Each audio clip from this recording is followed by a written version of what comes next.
trust God to put things right. Pippa and I enjoy doing crosswords together. When we get stuck on one clue, we don't give up. We move on to the next clue. Every time we find an answer, it helps us in resolving some of the other clues. In the end, we're sometimes able to solve most of the puzzle. In a way, reading some of the difficult parts of the Bible is like trying to solve a crossword puzzle. Rather than getting bogged down in a tricky section, you can use the passages you do understand to help you resolve some of the more difficult ones.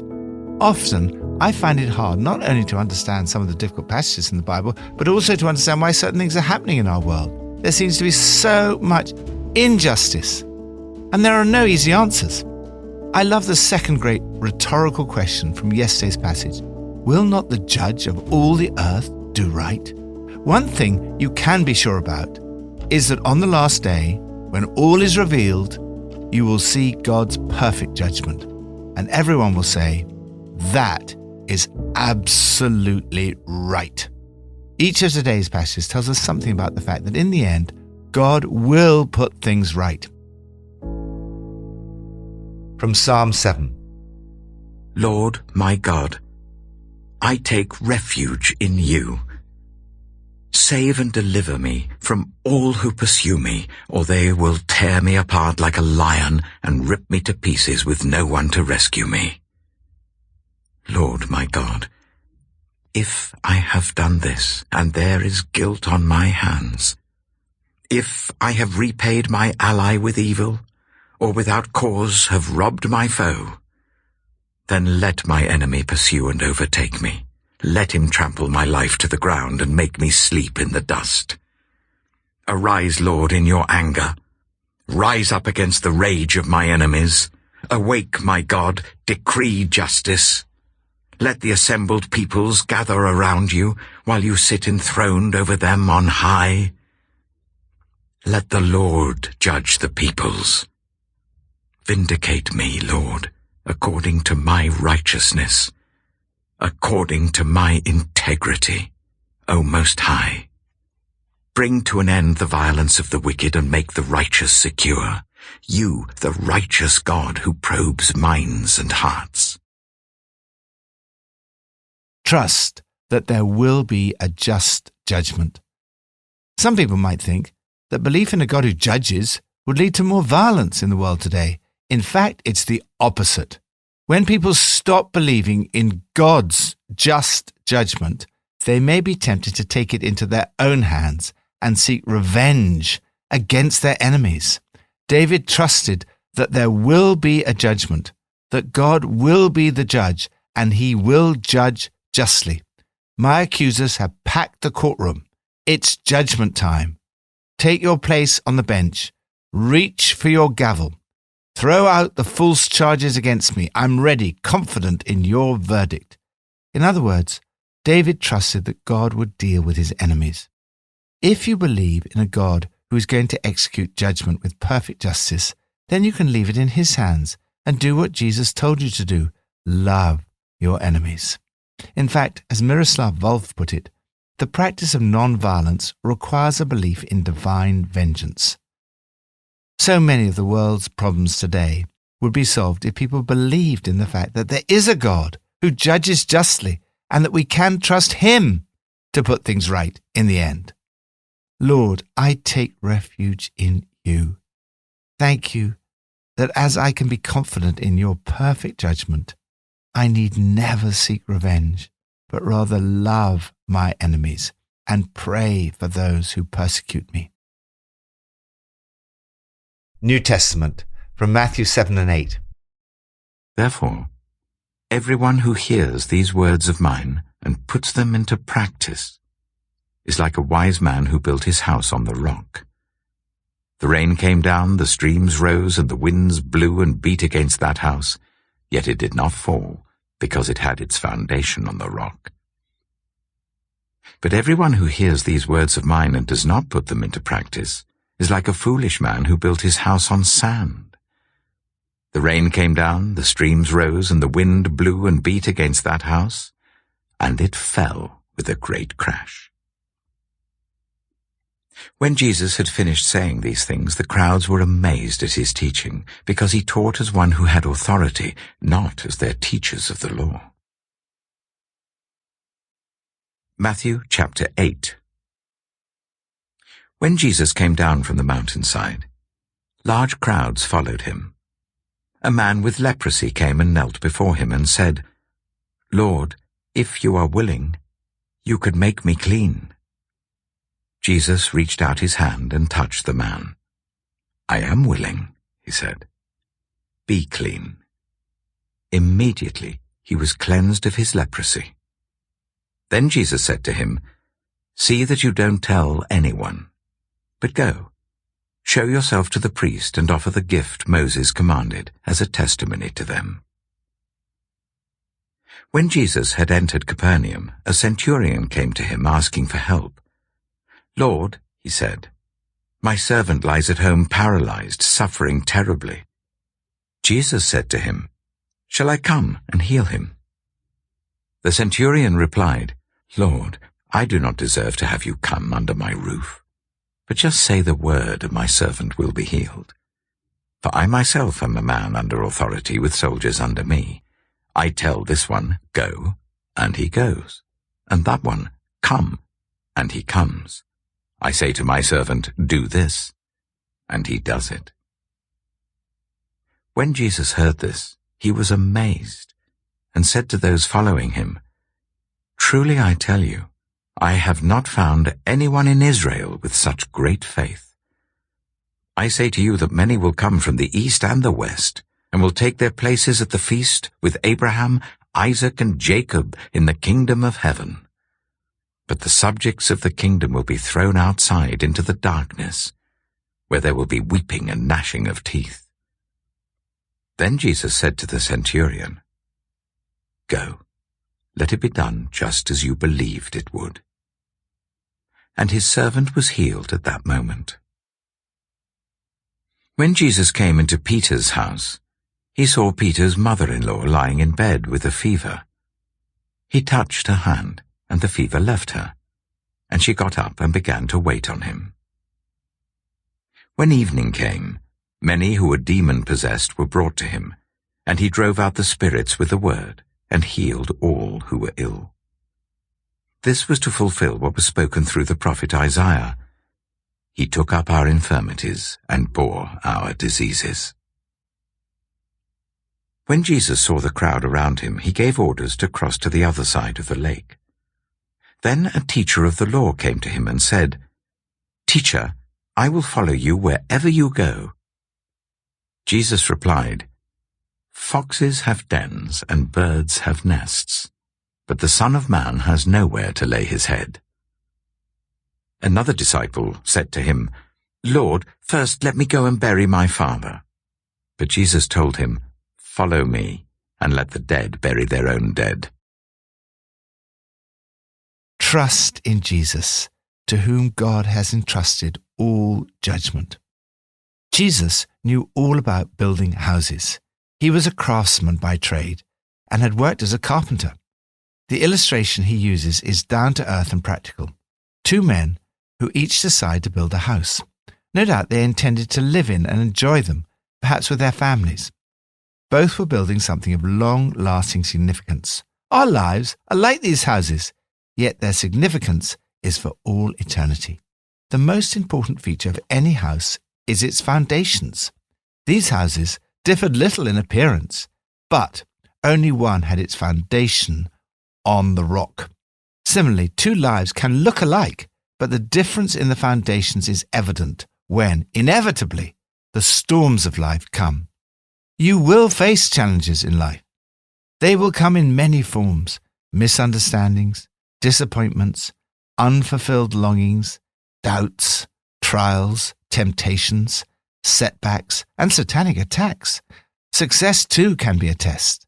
There's also pressure, suffering, sickness, bereavement, sorrow, trauma, tragedy, persecution, and failure. Ultimately, all of us will face death and God's judgment. The image of rain, torrents, winds is used in Ezekiel to refer to God's judgment, but the language of judgment is not confined to the Old Testament. Here and elsewhere, Jesus warns of the coming judgment, as do the other New Testament writers. When the rain came down, the streams rose, and the winds blew and beat against that house. The house built on the rock did not fall, but the one built on the sand fell with a great crash. These are solemn words of warning. The trial may be during this life, or it may come on the day of judgment. What is certain, according to Jesus, is that it will come. However, you need not live in fear. It's not easy, but there is a way to be sure that when the foundations of your house are tested, they stand firm. It's possible to know that your future is secure. Jesus tells us that the key difference is that the wise man not only hears the words of Jesus, but he also puts them into practice. The foolish man, on the other hand, although he hears Jesus' words, does not put them into practice. Knowledge must lead to action. Our theology must affect our lives, or else we are building our lives on sand. The words of Jesus are, first of all, a call to believe in him. Our salvation is by faith in Jesus, lived out in obedience. You can have absolute confidence in Jesus' judgment because he has the authority of God himself. Jesus was amazed at the centurion's faith in him. He said, "Truly, I tell you, I have not found anyone in Israel with such great faith." The evidence of this faith came because the centurion believed that Jesus' word alone was sufficient to heal his servant. His rationale for believing this is profound. The centurion recognized that as in the army, authority comes from being under authority. So Jesus' authority comes from being under the authority of his Father. The centurion saw that when Jesus spoke, God spoke. Furthermore, this perfect judge is not aloof from human suffering.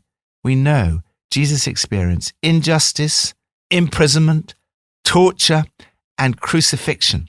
But in this passage, we see that he also experienced homelessness and bore the weight of our sickness and suffering on the cross.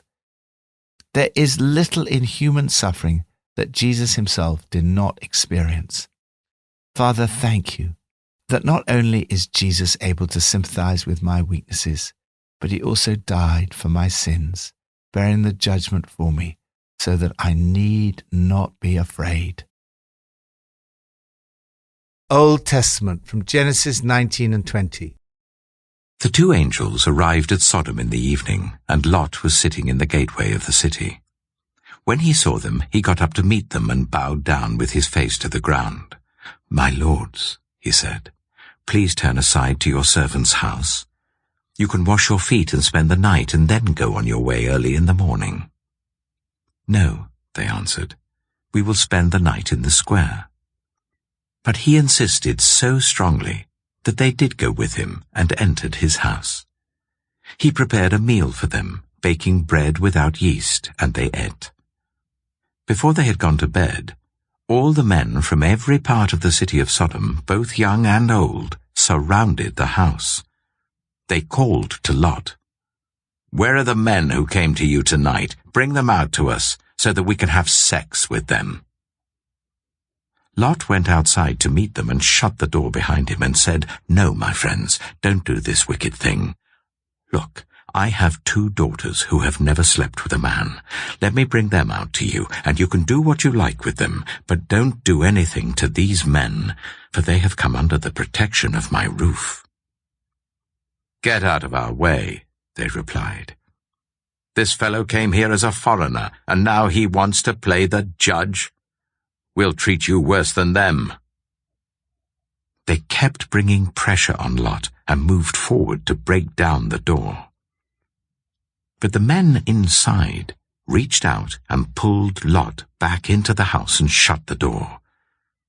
Then they struck the men who were at the door of the house, young and old, with blindness, so that they could not find the door. The 2 men said to Lot, "Do you have anyone else here? Sons-in-law, sons or daughters, or anyone else in the city who belongs to you? Get them out of here, because we are going to destroy this place. The outcry to the Lord against its people is so great that he has sent us to destroy it." So Lot went out and spoke to his sons-in-law who were pledged to marry his daughters. He said, "Hurry and get out of this place, because the Lord is about to destroy the city." But his sons-in-law thought he was joking. With the coming of dawn, the angels urged Lot, saying, "Hurry! Take your wife and your 2 daughters who are here, or you will be swept away when the city is punished."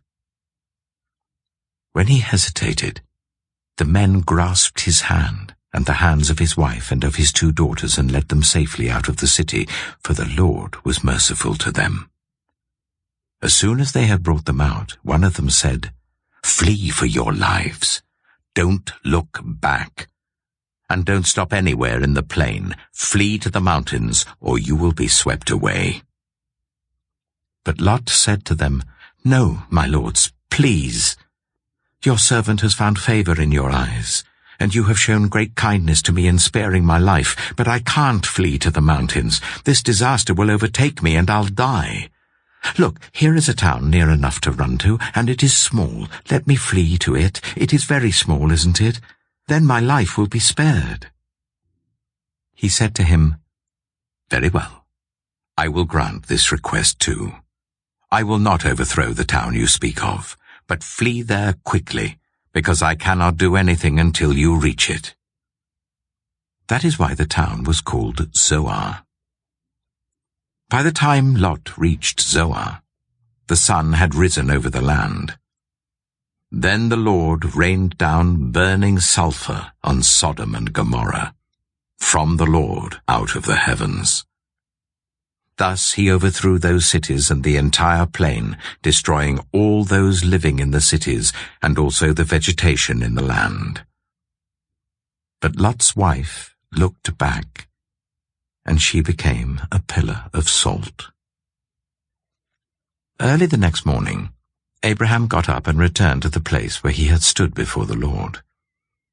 He looked down toward Sodom and Gomorrah, toward all the land of the plain, and he saw dense smoke rising from the land like smoke from a furnace.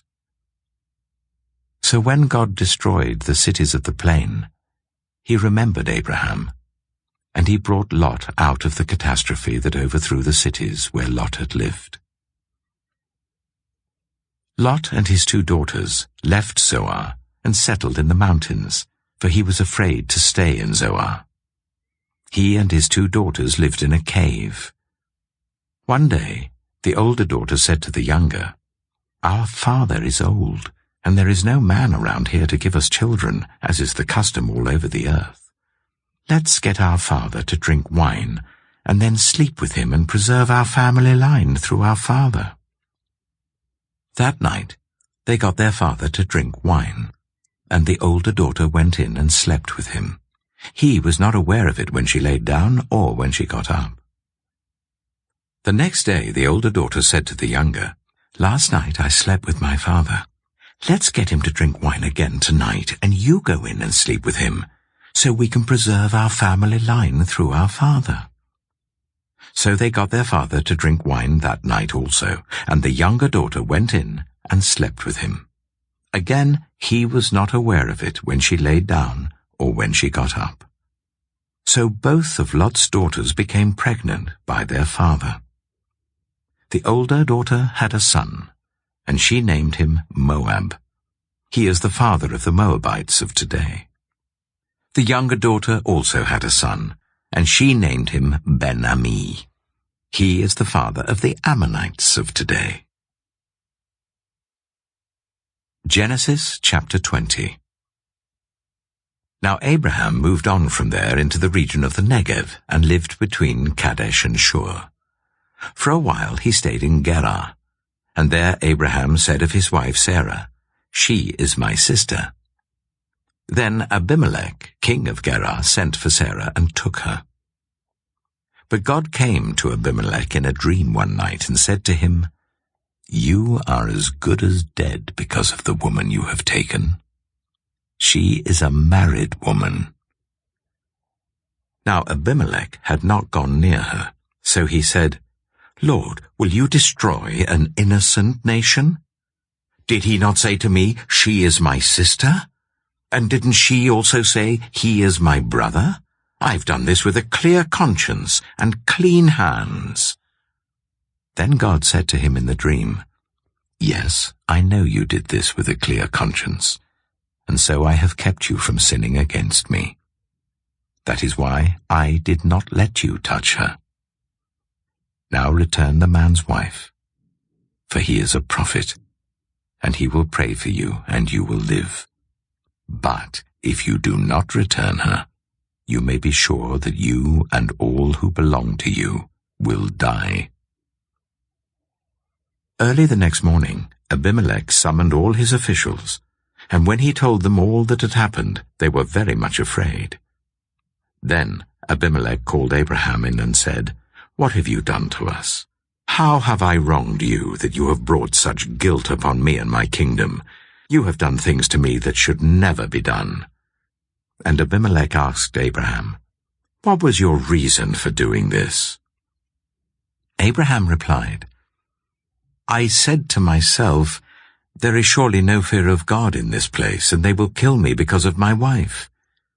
Besides, she really is my sister, the daughter of my father, though not of my mother, and she became my wife. And when God caused me to wander from my father's household, I said to her, "This is how you can show your love to me. Everywhere we go, say of me, 'He is my brother.'" Then Abimelech brought sheep and cattle and male and female slaves and gave them to Abraham, and he returned Sarah, his wife, to him. And Abimelech said, "My land is before you. Live wherever you like." To Sarah he said, "I am giving your brother 1,000 shekels of silver. This is to cover the offense against you before all who are with you. You are completely vindicated." Then Abraham prayed to God, and God healed Abimelech, his wife, and his female slaves, so they could have children again. For the Lord had kept all the women in Abimelech's household from conceiving because of Abraham's wife Sarah. Trust that in the end, the judge of all the earth will do right. God was going to destroy the cities of Sodom and Gomorrah. We do not know exactly what their sin was, but the Lord said the outcry against Sodom and Gomorrah is so great and their sin so grievous. It appears from today's passage that their sin included a horrific culture of group rape. We read in Ezekiel 16 that their sins also included being arrogant, overfed, and unconcerned. They did not help the poor and needy. This could be a description of our own society in the West. God says that if there'd been 10 righteous people in Sodom and Gomorrah, he would have spared it for their sake. For the sake of 10, I will not destroy it. He gave every opportunity for the only righteous people to leave. When Lot hesitated, the angels grasped his hand and the hands of his wife and his 2 daughters and led them safely out of the city, for the Lord was merciful to them. The judgment on Lot's wife seems very severe. Whatever the reasons for it, and I'm not confident I know the answer, it certainly stands as an example. Jesus said, "Remember Lot's wife." We are not to look back. If we've left a life of sin, then we must not turn back to it. They were told, "Flee for your lives." In the same way, we are told to flee from evil desires. Even Abraham was not without sin. Indeed, he repeated the same sin over again, trying to pass off Sarah as his sister and almost causing her to commit adultery. The message of the Bible is that not only does God save sinners, he also uses sinners. He blessed Abraham and answered his prayer. God uses us despite our sin because he's merciful, and God in Jesus has taken the judgment upon himself. Lord, thank you so much for the difference the cross of Christ makes to the day of judgment. Thank you that I can be confident that in the end, the judge of all the earth will do right. Pippa adds, in Matthew chapter 8, verse 6, the centurion pleads, "Lord, my servant lies at home paralyzed and suffering terribly." The centurion cared not just for his own family and friends, but also for someone that worked for him. Even though the centurion was an outsider, not part of the religious community, he went looking for Jesus. Faith can be found in all sorts of unusual places.